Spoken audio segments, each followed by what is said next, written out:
The Singapore Story: How a Resource-Starved Nation Built Extraordinary Wealth. In 1965, Singapore stood on the edge of uncertainty. Half of its population was illiterate. It possessed no oil reserves, no mineral deposits, no farmland, and no meaningful industrial base. The island, smaller than New York City, had just separated from Malaysia, inheriting political tension, economic fragility, and almost no natural advantages. Yet within a single generation, Singapore transformed itself into one of the world's wealthiest nations. Its GDP per capita now surpasses that of the United States, the United Kingdom, and France. Assets managed in its financial sector have soared from $420 billion to $3.6 trillion in just 20 years. The question is no longer how did Singapore survive, but how did it rise so fast so far with so little? Location helps, but strategy matters more. Singapore's geography placed it at the mouth of the Strait of Malacca, one of the busiest maritime corridors on Earth. Nearly every oil tanker traveling from the Middle East to East Asia passes through this narrow passage, making Singapore a natural refueling and logistics point. But geography alone does not create prosperity. Many nations sit on strategic choke points and remain poor. What set Singapore apart was the deliberate, disciplined strategy crafted under Lee Kuan Yew, its founding prime minister. His government built institutions that developing countries rarely possessed at the time. Singapore established a credible legal and financial system, created a clean and high-performing bureaucracy supported by competitive salaries, and invested heavily in world-class infrastructure, from public housing to transportation to healthcare. To ensure integrity, Singapore implemented a strict carrot-and-stick model.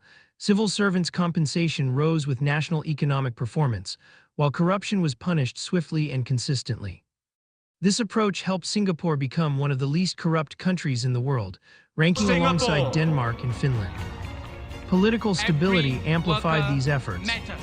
The People's Action Party has governed since 1954, allowing Singapore to pursue long-term plans without the policy reversals common in many democracies. Stability became a comparative advantage.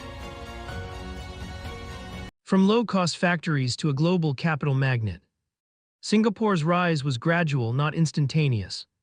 In the early post-independence years, the government prioritized labor-intensive industries, such as textiles, shipbuilding, electronics assembly, to absorb a young and growing workforce. Manufacturing was the foundation, not the finish line.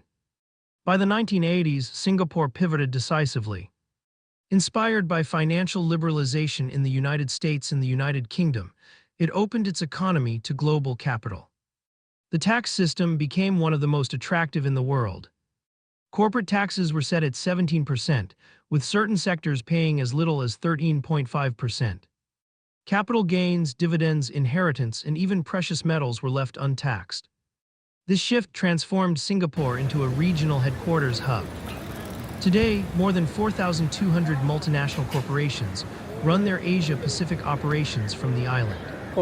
When China and India began their economic ascent, Singapore was already positioned as the region's safe, stable wealth center. Under Prime Minister Lee Hsien Loong, Singapore continued to reinvent itself. It became a destination rather than a mere transit point, launching the world's first Formula One night race, building casino-integrated resorts, and expanding its landmass through ambitious reclamation projects. These moves strengthened Singapore's appeal to global high-net-worth families, especially as other hubs like Hong Kong and Dubai faced political or geopolitical turbulence. During periods of global tension, such as the US-Iran escalation in 2026, wealthy families sought jurisdictions offering near absolute stability. Singapore consistently ranked at the top. The family office boom. Singapore's status as a wealth magnet accelerated further when it streamlined the process of establishing family offices. Approvals that once took nearly a year now take as little as 1 to 3 months. This efficiency, combined with tax incentives and political stability, has fueled a surge in global interest. Between 2024 and 2026, an estimated 1,300 new family offices are expected to be established in Singapore, cementing its role as Asia's premier wealth hub.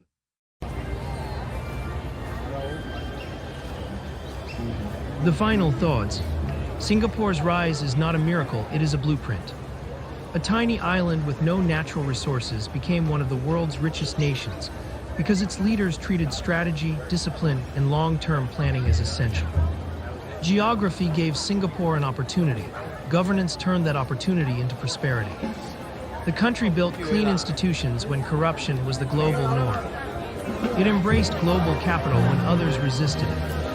It reinvented itself repeatedly, from factory floors to financial towers to a magnet for global wealth. And it achieved all of this while maintaining political stability, social order, and a reputation for absolute reliability. In the end, Singapore proves a powerful truth. A nation's greatest resource is not what lies beneath its soil, but the decisions made by its people and its leaders. Drop a like, hit subscribe, and let me know what you think in the comments.